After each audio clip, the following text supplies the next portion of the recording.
Abraham came from a people where it wasn't a big deal to be able to talk to God, And the reason was they didn't know why, They didn't know why because it was hidden knowledge. It's hidden knowledge or whatever. But it's an instinctive path, You gain the right education, gain the education needed, to answer all the questions you got. Meditation too, But you're basically gaining the education needed, provided by God's creation, all the understandings within God's creation. You gain this education, you strengthen your mind, you answer all the questions, and all those questions you're asking, you're able to answer them. Once you answer all the questions, you're able to, speak to God. And it's real simple. It's like God's true language is consciousness, conscious thought. So everybody can speak the language. And it's real simple. Think of what you're going to say before you speak, right? That conscious understanding you have right before you speak that you're going to turn into words that's going to grow within your mind and sprout into so many words so you can talk to another human. That seed of, understanding is going to grow into all those words, That conscious understanding within your mind, that conscious thought, That's how you speak to God with conscious understandings. And you get them back, Give God a conscious understanding, get a conscious understanding back. And this conscious understanding you get back from God could be as simple as a few words, or it could be as complicated as an entire book, Just it's God, so they give you what you ask for and what you need, But in any case, so it wasn't a big deal for Abraham, Like he was like, God talked to me. His wife would be like, oh, that's cool, What do you say? What did God say?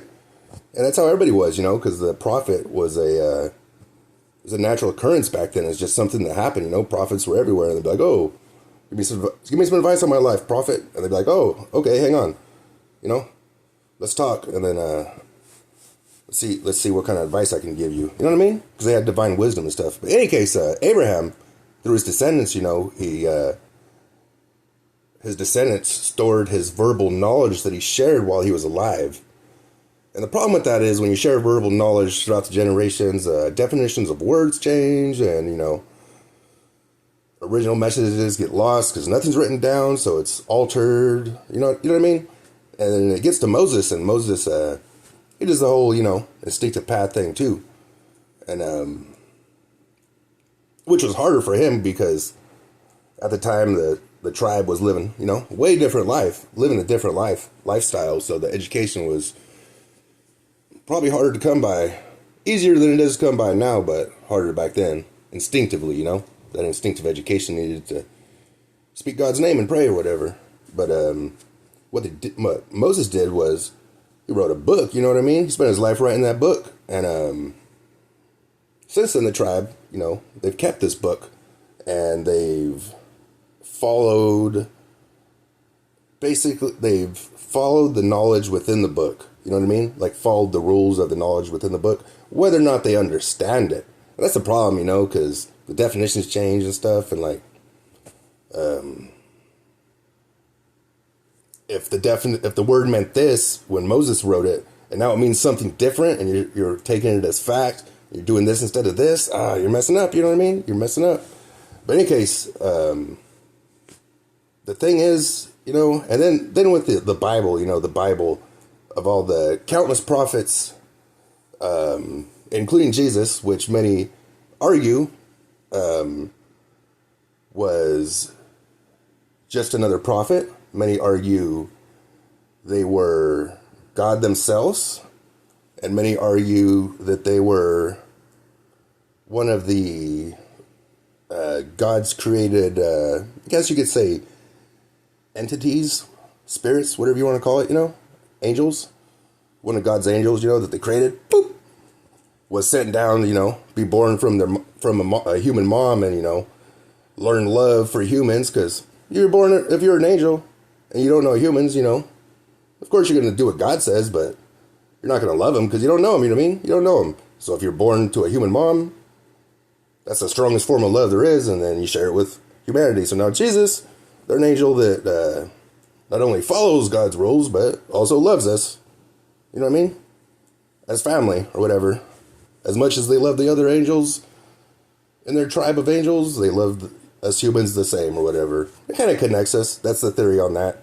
But in any case, all those prophets, they wrote their teachings down and stuff. And then with the Quran, the prophet that wrote the Quran,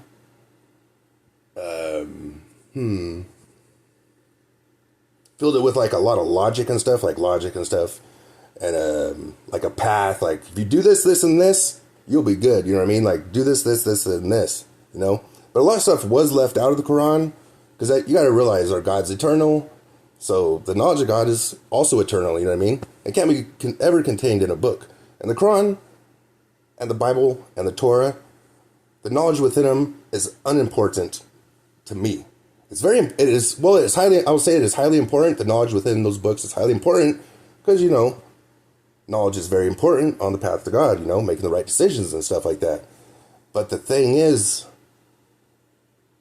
it's not just saying that you believe this stuff. Like, oh, I believe all this stuff. I believe all this stuff, but you understand none of it, Like, I believe all this stuff, even though I don't understand it, and you're doing it just because whatever, you're not on the path. If you don't, think of it like this, the Word of God is something you can understand with your human mind. It really is. It really is. The Word of God is based on understanding. And every one of those books, when they were written, the person that wrote them, they understood everything they were writing. You know what I mean? And look at it like that. The writers of those books understood it all. And you need to do the same. So the thing is, it's the path of the prophets that led them to God every single time. It is the instinctive path in life that they led that led them to God, So all I'm saying is follow the science of the path. Look for the science. It's really simple. It's the simplest science that exists. So just follow the simple science and look at it like this. The path to God. The path to God is not something you can obtain. Like, oh, path to God. I read this book. The path to God is finished. Oh, it's finished. I'm going to, chill now and no longer follow the path to God. I'm just going to do whatever I want. I'm going to do whatever I want now because I've already done it. It's not how it works. The path to God, think of those books as maps, Whatever book you follow, just evolve it to what the truth is, Follow the map in that book that led to God, If you get rid of all the words and just take all the understandings of the path in life that those prophets led, you'll understand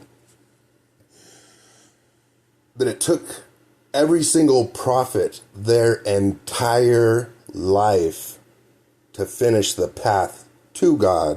And it's going to take you and me and everybody else our entire lives to finish the path to God.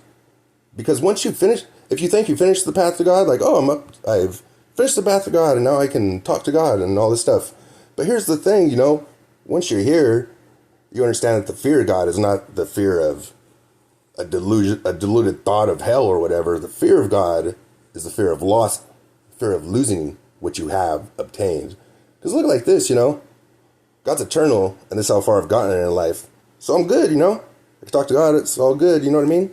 But the thing is, let's say I strayed from the straight path to God, because God's eternal. I strayed from the straight path, and now I'm no longer as close to God as I was, and I can't no longer speak God's name, you know what I mean? Because I strayed too far from the path or whatever. Then I die.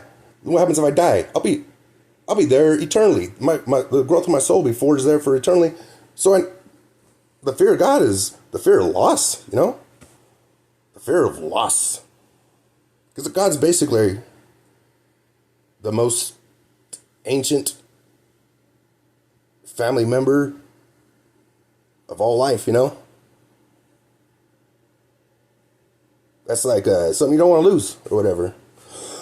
And I look at it like this, just like every other human, I got love for all my family, you know what I mean? I just do. It's just the way it is, But because of how some people are, I'm not going to invite them over to my house. Like, nah, you can't come to my house. I'll visit with you. We hang out and we chill, whatever. But nah, you ain't coming to my house. Nah, not you.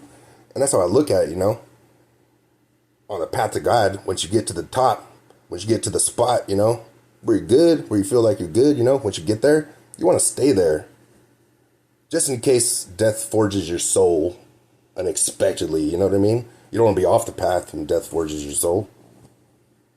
And in those religious books, there's a lot of good examples of people that strayed from the path. You know what I mean? Like they strayed from the path. But it's good. It's like a history book, It's good examples of things. Like sometimes people are on the straight path of God, and then before they die, they mess up. You know what I mean? In any case, that's it.